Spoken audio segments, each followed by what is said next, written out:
Täna pealelõunal on pangale kokku toodud nii kaitseväe kui päästjate enda tehnika. Sellega üritatakse kätte saada pangalt alla sõitnud sõiduautot. Kõik see aga algas juba varahommikul, kui tuli teada sellest õnnetusest.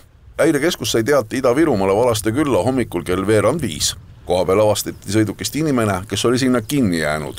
Autos üks reisija, autojuht, sai siis vigastada ja päästjad siis saabudes sündmuskohale laskusid siis nööripääste varustusega kiirelt kannatanuni, tuvastasid kannatanu seisukorra, samuti laskusid nööridega, päästenööridega auto juurde kiirabimeedikud, kes siis stabiliseerisid kannatanu tervisliku seisundi ja olukorra ja tõstsime siis kannatanu korvraamiga ülesse.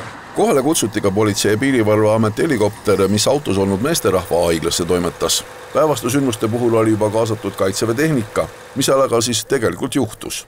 Minul praegu täpselt andmeid ei ole, kes oli see helistaja häirekeskusesse, et seda tuleb ilmselt häirekeskusest küsida.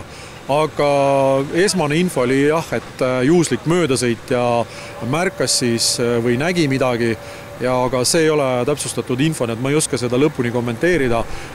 Meie päästjad kohale saabudes leidsid auto juba järsakust ja koha peal ühtegi teist isikut nad ei näinud. Antud kohas on kaldapealne tähistatud ka vastavate märgutahvlitega, mis hoiatavad sõidukiga sinna minemast. Ometigi ta sinna juhtus. Päästetööde juht on äärmiselt rahul sellega, et õnnetus suudeti mitme ametkonna koostöös likvideerida. Meil siin Ida-päästekeskuses on samalaadne koostöö juba aasta tagasi toimunud.